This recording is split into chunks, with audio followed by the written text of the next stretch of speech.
Friends, आपको याद होगा कि कई बार शिवरात्रि या फिर एकादशी पर मंदिर में खिचड़ी का प्रसाद मिलता है, साबूदाने की खिचड़ी का।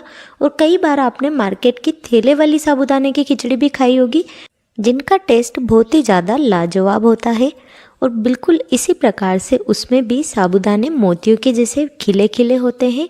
तो यदि आपको भी मोतियों के जैसी खिली खिली साबूदाने की खिचड़ी बनानी हो और बिल्कुल हलवाई वाले टेस्ट की, जो कि हमें प्रसाद और मार्केट में ठेले पर मिलती है, तो इस रेसिपी को पूरा देखिए, क्योंकि मैंने इसमें हलवाई के 3-4 टिप्स बताए हैं। साबूदाना खिचड़ी बनाने के लिए सबसे पहले हमने 1 कप साबूदाना लिया है। साबूदाना 3 तरह का होता है, तो जो सबसे बड़ा वाला और छोटा वाला साबूदाना होता है वो हमें नहीं लेना है।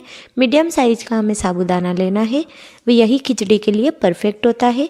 साबूदाने में काफ़ी ज़्यादा स्टार्च होता है, तो सबसे पहली टिप्स यही है कि साबूदाने को अच्छे से पानी से धो ले, जिससे कि जो भी एक्स्ट्रा साबूदाने के ऊपर स्टार्च लगा हुआ है वह निकल जाएगा।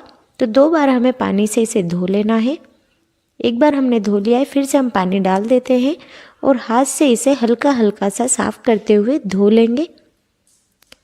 यदि हम साबूदाने को नहीं धोएंगे तो हमारी खिचड़ी यहीं से ही चिपचिपी बनेगी। तो 2 बार हमने इसे पानी से धो लिया है।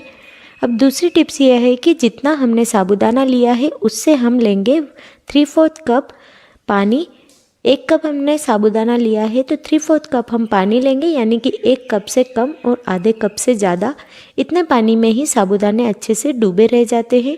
तो पानी आप इतना ही लें जिससे कि आपकी खिचड़ी बिल्कुल खिली खिली बने। तो ढक कर के इसे हम 2 घंटे के लिए अलग रख देते हैं। लगभग 2 से ढाई घंटे के बाद में आप देख सकते हैं साबूदाने अच्छे से फूल चुके हैं। आप हाथ लगा करके देखेंगे तो एक एक साबूदाना बिखर जाएगा। इस प्रकार से आप साबूदाने को दबा करके देख लें, ये दब रहे हैं यानी कि अच्छे से भीग चुके हैं। यदि नहीं दबे तो आप इसमें 2-3 चम्मच पानी डाल करके 15 मिनट के लिए और रख दें। अब हमने कढ़ाई में 2 चम्मच घी लिया है। फ्रेंड्स, वैसे चाहे तो आप इसे ऑयल में भी बना सकते हैं, लेकिन जो प्रसाद वाली और मार्केट में मिलने वाली खिचड़ी होती है वह घी में बनती है, इसलिए मैं भी इसे घी में बना रही हूँ। घी गर्म होने पर हमने डाला है आधा चम्मच जीरा, थोड़ी सी हींग, 1/4 चम्मच काली मिर्च का पाउडर और 1/4 चम्मच ही डाला है हमने इसमें सौंफ। ये चारों चीज़ आप ज़रूर से डालें, क्योंकि मार्केट वाले हलवाई भी इसे ज़रूर से डालते हैं, जिससे कि खिचड़ी का टेस्ट बहुत ही अच्छा आता है। अब हमने इसमें कुछ करी पत्ते डाल दिए हैं और डाल देते हैं इसमें कटा हुआ आलू। फ्रेंड्स, आप चाहे तो इसमें उबला हुआ आलू भी डाल सकते हैं, लेकिन इस टाइम पर उबले हुए आलू को भी आपको तेल के साथ में या फिर घी के साथ में थोड़ा सा पकाना होगा, जिससे उसका टेस्ट और भी अच्छा हो जाएगा। तो थोड़ा सा हमने इसमें नमक डाल दिया है। मैंने कच्चे आलू लिए हैं तो मुझे इन्हें पूरा अच्छे से पकाना होगा।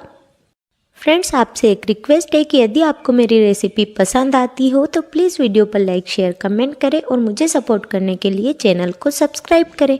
पास रखे बेल आइकन पर भी प्रेस करें, जिससे कि हमारी आने वाली वीडियो की नोटिफिकेशन आपको मिलती रहे। इस टाइम तक आलू थोड़े पक चुके हैं। अभी ये पूरे नहीं पके हैं, क्योंकि अभी हमें इसे और पकाना है। तो आधे पके आलूओं में ही हम डाल देते हैं हरी मिर्च। मैंने 2 हरी मिर्च को लंबा लंबा काटा है और 2 को बारीक काट लिया है।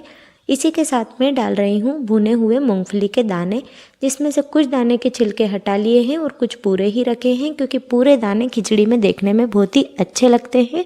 और ये रोस्ट किए हुए हैं। इस टाइम पर मैंने डाला है इसमें थोड़ा सा लाल मिर्च का पाउडर। तो लगभग मैंने 1/4 चम्मच लाल मिर्च पाउडर डाला है। लाल मिर्च कम ही डालना है, क्योंकि हमने इसमें हरी मिर्च और काली मिर्च भी डाली है। हलवाई भी बिल्कुल इसी प्रकार से यह खिचड़ी बनाते हैं, इसमें लाल मिर्च कम ही डालते हैं। अब हमें इसे अच्छे से पका लेना है जब तक कि आलू अच्छे से पक नहीं जाते। और इसी के साथ मूंगफली के दाने भी घी के साथ में अच्छे से पक जाएंगे। वैसे पहले ही रोस्ट किए हुए थे। तो हमने आलू को दबा करके देख लिया है, आलू अच्छे से दब रहा है, यानी कि यह पक चुका है। तो अब हमने इसमें डाल दिया है साबूदाना। फ्रेंड्स, जब भी आप साबूदाना डालें तो उससे 2 मिनट पहले से ही गैस की आंच को बिल्कुल लो कर लें। लो फ्लेम पर ही हमें साबूदाना डालना है, जिससे कि कढ़ाई हल्की गर्म होगी तो साबूदाने चिपकेंगे नहीं। अब इसे मिक्स कर लेते हैं। फ्रेंड्स, यदि आप गरम गरम कढ़ाई में साबूदाने डालेंगे तो साबूदाने एकदम गर्माई की वजह से चिपचिपे हो जाएंगे। आधा चम्मच हमने डाला है इसमें नमक। हल्का सा नमक हमने आलू को पकाने के समय भी डाला था, तो आप उसी हिसाब से इसमें नमक डालें। फ्रेंड्स, अब आप इसे मिक्स करेंगे तो आप कहेंगे कि यह तो चिपचिपी है, लेकिन अब डालेंगे हम एक इसमें सीक्रेट इंग्रेडिएंट जो कि इसे खिली खिली बना देगा। तो हम डालेंगे 2 चम्मच मूंगफली का पाउडर। जो भुनी हुई मूंगफली है उसे हमने बारीक ग्राइंड कर लिया है, हल्का दरदरा रखा है। यह डालने के बाद में आप देखना जादू किस प्रकार से यह खिली खिली बन जाती है। भुनी हुई मूंगफली का पाउडर डालने के बाद में हम जब इसे मिक्स करेंगे तो जो भी साबूदाने में एक्स्ट्रा मॉइस्चर होगा वह मूंगफली का पाउडर सोख लेगा और साबूदाने खिले खिले बनेंगे। तो अब हम इसे ढक देते हैं और सिर्फ 2 मिनट के लिए इसे पकाएंगे। 2 मिनट पकने के बाद में सीधे ही हम गैस को ऑफ़ कर देते हैं और ऑफ़ करने के बाद में खिचड़ी को ढके हुए हमें 4 से 5 मिनट रखना है, जिससे कि हमारी खिचड़ी बहुत ही अच्छे से खिली खिली बनेगी। 5 मिनट के बाद में ही मैं ढक्कन हटा रही हूँ फ्रेंड्स। ध्यान रहे गैस को ऑफ़ करने के बाद में 5 मिनट तक इसे ऐसे ही रहने देना है। अब 5 मिनट के बाद में आप देख सकते हैं मिक्स कर रहे हैं तो कितने ही अच्छे से यह खिली खिली हो चुकी है। तो अब इसकी हम गर्मा गर्म प्लेटिंग कर लेते हैं। सारे साबूदाने बिल्कुल अलग अलग हो चुके हैं। तो ये लीजिए, बिल्कुल हलवाई के जैसी प्रसाद में मिलने वाली और मार्केट के ठेले पर मिलने वाली टेस्टी सी और खिली खिली साबूदाना खिचड़ी बनकर के तैयार है। ये दिखने में जितनी ज़्यादा सुंदर दिख रही है, खाने में उससे भी ज़्यादा स्वादिष्ट है। अब मैं आपको दिखाती हूँ कि कितनी ज़्यादा यह खिली खिली बनी है। आप जब इसे चम्मच से गिराएंगे तो सारे साबूदाने बिल्कुल मोतियों के जैसे बिखरेंगे। तो यदि आपको भी ऐसी खिली खिली और टेस्टी खिचड़ी बनानी हो तो एक बार इस रेसिपी से ज़रूर बनाएं।